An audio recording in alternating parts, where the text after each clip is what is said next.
So, to lead on from the previous question in a way, do you accept that we had a derogation from domestic water charges under Article 9 of the EU Framework Directive in 2000 at that time? That's the first question.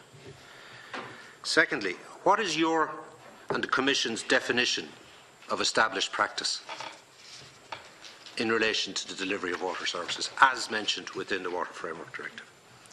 And moving on to the River Basin Management Plan 2010, which you did mention, and which you believe, in your opinion, constitutes the loss of the initial interpretation, if you confirm it, of the directive dating back to 2000. So are you saying, if that's the case, you are implying that there's a shift in your interpretation of established practice? And what is your view on the legality of the suspension period that we are in presently? Because that too, in our opinion, allows for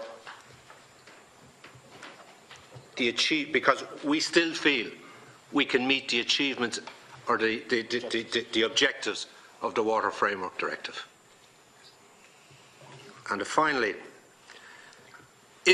have you been in contact with the CEO or the EPA in relation to your contention, your belief, your opinion that we are in contradiction of the EU Framework Directive? May I kindly ask you to spell the full name of the entity? The energy regulation. Who's been charged with responsibility to act on behalf of the public in relation to the implementation of the framework directive. Yeah. Yes. The regulator. The Irish regulator, I guess. The Irish regulator. Yeah. So your first question was whether you had, so it is not for the European Commission to grant this derogation. It is for each member state that demonstrates it meets the elements to claim the application of this derogation. But of course, if the Commission challenges this, so we haven't challenged it in the past. We have accepted that it could have applied, but at that moment, before the filing of the first river basin management plans, the problem of the derogation was not that actual. It has become actual for each member state when it has filed its plans. Okay, so your answer is you do accept that we weren't challenged in our interpretation of the derogation based on the directive in the year 2000. You've answered that? Yes, you didn't challenge it? Yes.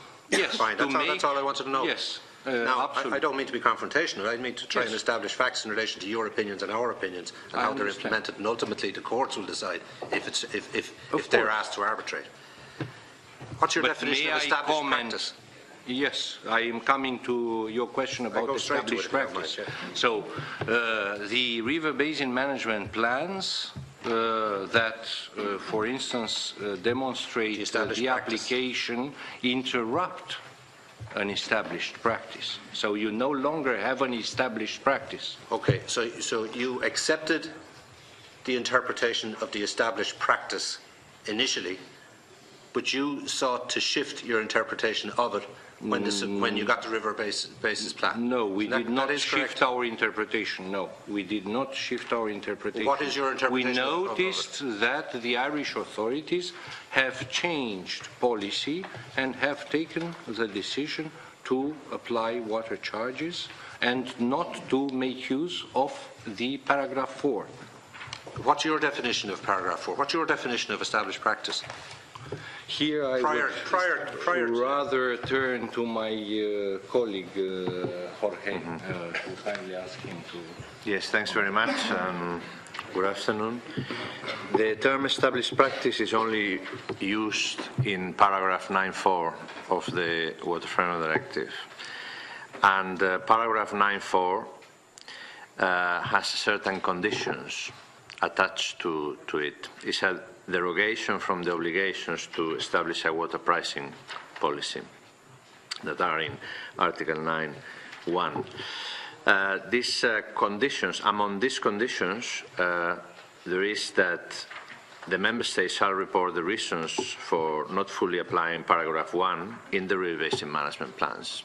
So we consider that 9(4) is applied at the moment where the river basin management plan is adopted, and there is where any recourse to this exemption should have been done if appropriate.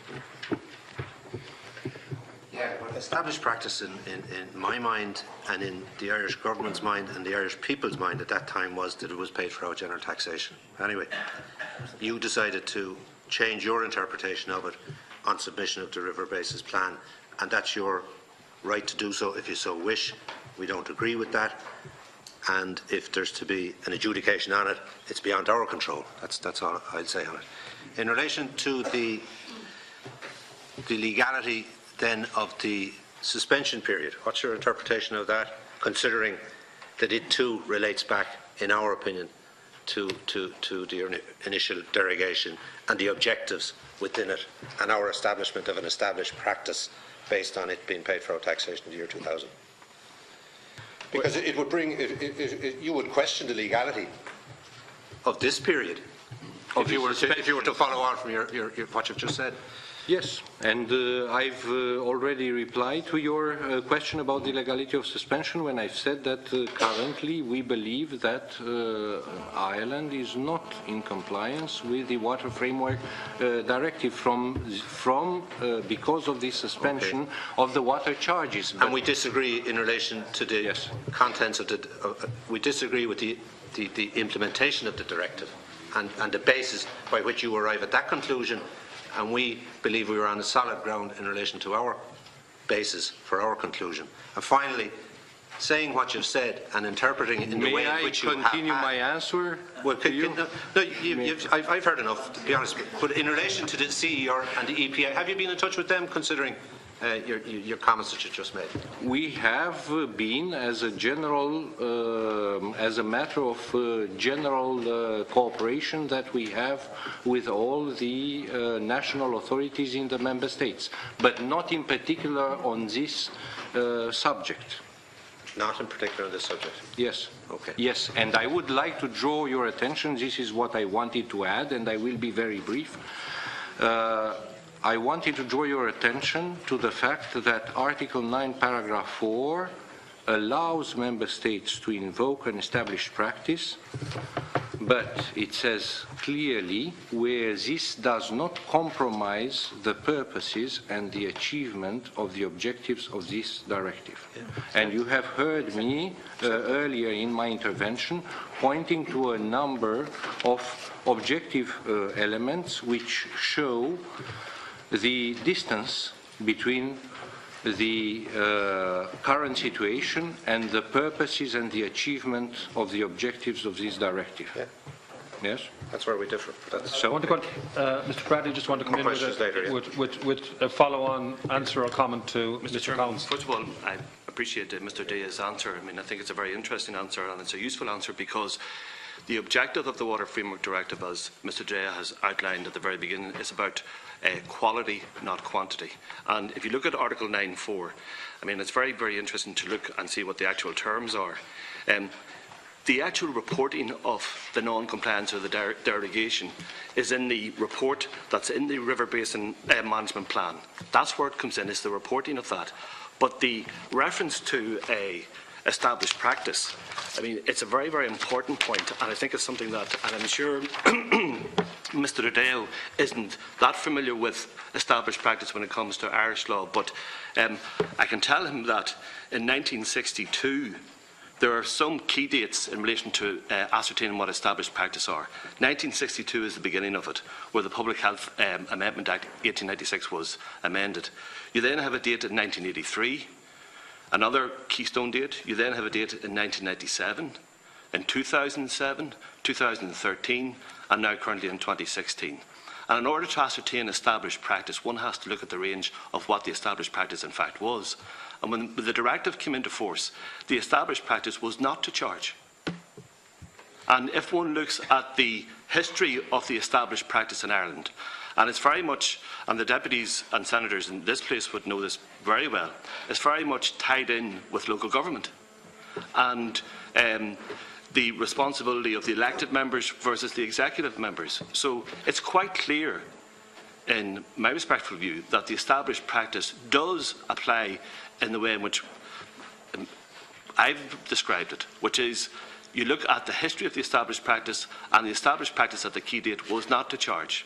And in fact, when he refers to the basin plans or the river basin management plans, that's the reportage aspect of it in terms of Article 9.4.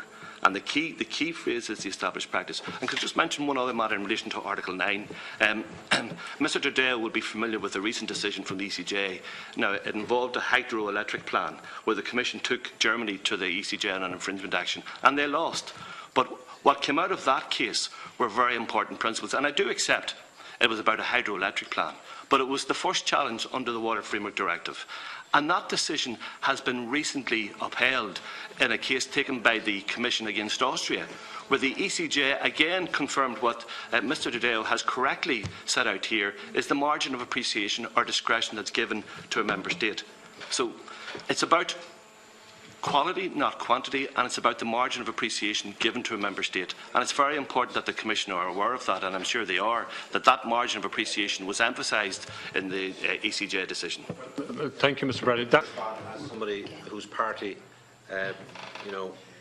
invited Mr Bradley today, and for many months the Deputy's party asked us to substantiate our contention in relation to our belief about the EU Framework Directive. And we have never publicised that. When this committee sought its content, we made it available to it, and we are here today to enforce that insofar as in as best a way as we can, because it is our belief that it could well be that the Dáil may accept a recommendation from this committee to revert to non-charging regime and allow water charges and services be paid for by the customer being the state. And I think we have every right to make this committee aware of the sound legal advice that backs up the contention that we've had for some time on this issue. And as I said, I didn't abuse that by making it public. I brought it to this committee where it deserves to be, for this committee to make an informed decision so as the Dáil ultimately will make the right decision. I mean, I do accept Mr Durdale's emphasis on margin of appreciation, but it has to be margin of appreciation to the member state. It can't be margin of appreciation by the Commission. They can't have it every way. It either is a margin of appreciation or there isn't. And I said at the outset that the German case involved hydroelectric issues, but there are points of principle established by the Court of Justice of the European Union in that case, which are terribly important. And if anybody wants to read them, they're at paragraphs 47 and 51 of the judgment. But there are important points of principle that apply. And I suppose to put it in a summary fashion, in my view, Article 9 doesn't say, or it isn't an absolute requirement to bring in charges. Article 9 is about river basin management. And Article 9 has to be read in the context of, and you can look at this later, I won't go into the detail of it, but you have to look at Article 11 and Article 5 and Article 4. Those are and when the ECJ looks at this, they look at it from a holistic perspective. And it's about quality. Mr Durdale was absolutely correct. It's about the quality, not the quantity. It's about quality. And in relation to 9.4, just very briefly, established practice, we have to look, I won't go back into the Public Health Ireland Act 1868 or 1879, but you have to look at the way Ireland dealt with it from 1962 to last year, 2016. And the key date, and everybody's looking at key dates, but when the directive was in force, charging was by way of taxation generally, and there was an established practice. Everybody who's worked in local authorities will know what went on between the elected members and the executive in terms of service charges. My head is spinning from established practice. Can I just ask Mr. Dardia? He seems to be saying. Sorry, can I just ask you? You seem to be saying that if a practice has continued in a country for many, many years, and then there's a proposal to change it, suddenly it ceases to be established practice, and the proposal becomes established practice. I mean, why is the word established used? It's not change practice, it's established practice. Would you not take Mr. Kelly's point that if you have an established practice, it remains the established practice until something workable is put in its place, and clearly that hasn't happened here. Now, can I just ask you again, without getting too much into the complexities of this, I mean, if you look at the article, the relevant article, are you saying that in order to meet the objectives of the article, you have to have a system of individual payment? I mean, if you're talking about polluter pays, I mean, if the taxpayers generally are paying, I mean, sure, the polluter pays principle is surely met. I mean, where does it say, or where does it imply or direct that there must be an individual charging system? And if there is, if that is indeed what it implies, if there is something in the directive that says that, have you taken any legal action against Northern Ireland? They haven't complied as far as they haven't an individual charging system. Have you taken any legal action against Scotland? I mean, are we the only people that legal action has been taken against? Because, as you say rightly there, nobody is above the law, but nobody's below it either, So the other thing I want to ask you is, what is the relevance of the directive to metering? Is metering, does the directive encompass the provision of metering, or would district metering be sufficient? Or do you need any kind of metering at all?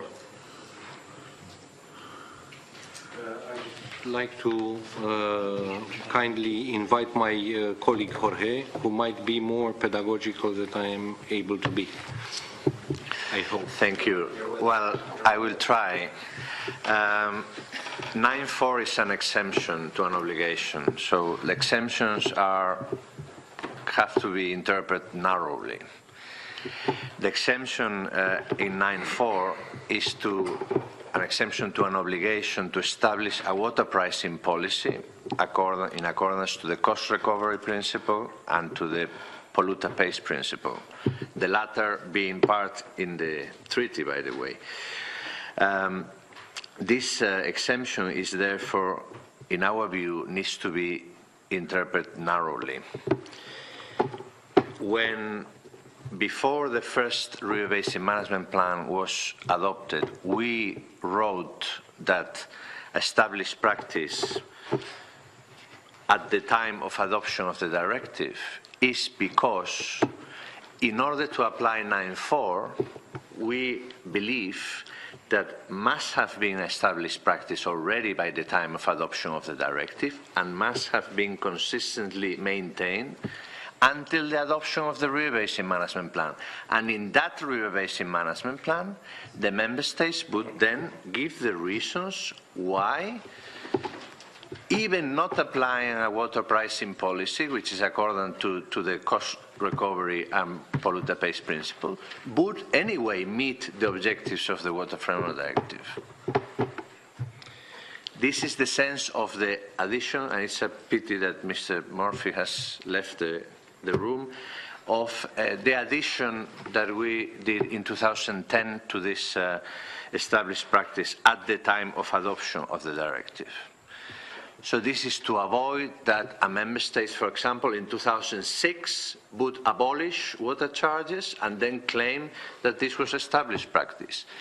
It is not a symmetrical issue. It has to be interpreted narrowly because it is an exemption. And it cannot, it recognizes long-standing experiences, long-standing behaviors, not, sorry. Yes, and in relation to metering, because I think it has been raised, we made our intervention at the beginning related to metering in the context of the recommendations from the expert commission. The expert commission recommends that a charge for wasteful use of water is implemented in Ireland. This is for you to consider how to do it. What we are saying is that the only way to do that is to implement metering. Metering for domestic users is general practice in the whole of EU with very few exceptions. Some of them you have invited to give evidence to this committee recently, which is Scotland, for example, and some parts of England and Wales to different levels, and Northern Ireland as well. The rest of the EU is using generally metering for domestic households. It's generalized. So it is a very well-established practice, if I may use this word as well, to promote conservation and to have a fair water charging system in place. You mentioned Scotland and Northern Ireland, and I think I should refer to what my colleague Mr. Giovanni D'Andrea was saying about the need to look at the obligations of the Water Framework Directive not in isolation. Article 9 is there to support the achievement of the objectives of the directive. That's why, as Mr. Bradley was mentioning, it is part of the program of measures, these water pricing policies. What I'm saying that because what the Commission could reproach Scotland and Northern Ireland as regards the water services if they have compliances close to 100%. Their urban wastewater treatment directive compliance is close to 100%. This is not the case in the Republic of Ireland. Well, anyway, the fact that you said that the use of metering is generalised. No, my question was, is there any requirement in order to comply with the EU directive to have individual metering? The fact that it's generalised doesn't necessarily mean that there's any requirement to have individual meters. And sorry, can I just ask you? So you are saying then by admitting that you don't think it's appropriate to take any action against Scotland, that individual charging is not essential under the directive to comply with the objectives of the directive. Sorry, I didn't understand the last part. I'm saying that if you're not pursuing Scotland, what you're saying basically is that actually implying individual charges on householders is not required under the EU directive.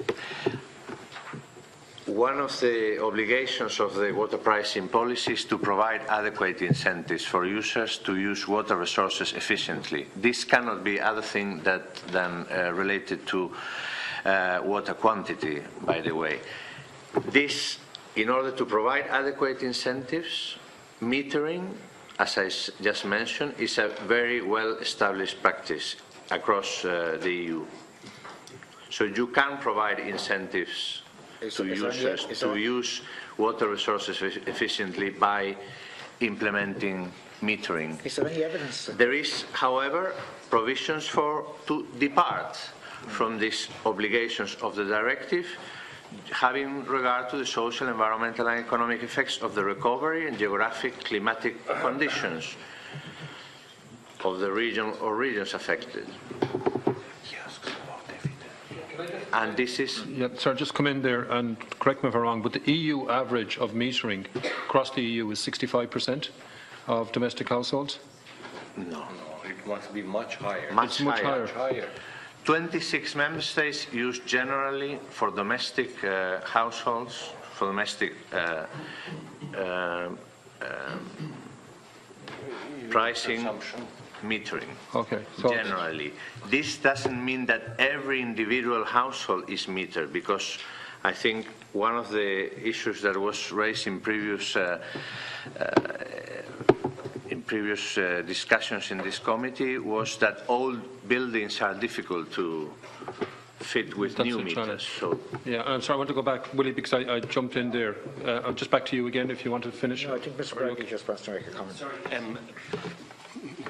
Deputy D asked a very important question, Chairman, and just wanted, for my own sake, clarification that there is no requirement for charging for individual householders in the directive. I think that was the question that was asked. And I gave the example of Scotland, and I understand that the answer to that is yes.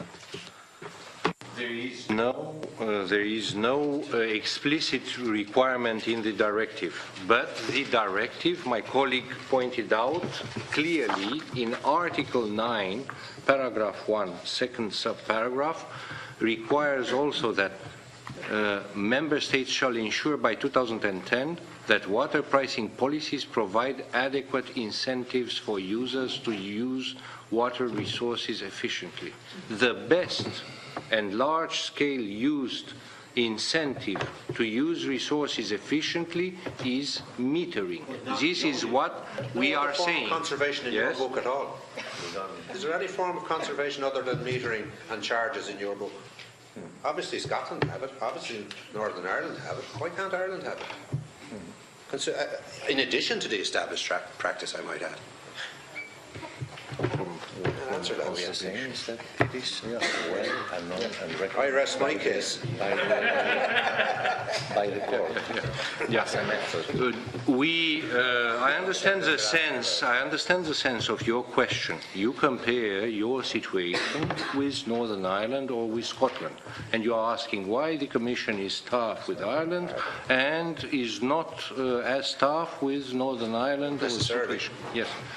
They have a form of conservation. We drew your attention to the fact, and my colleague has repeated this, we are not looking into isolation whether Ireland has charges or has meters or not. This is not the point.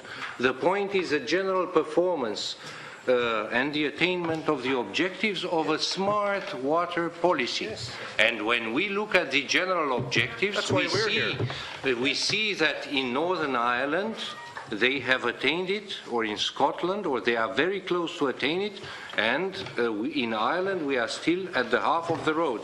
We gave you figures. And that's why it's our obligation to come up with a policy that meets the framework directive, that doesn't necessarily involve a charging regime. And that's our right and our prerogative as an independent state, taking cognizance of the directive and allowing for the framework to be implemented the way we see fit.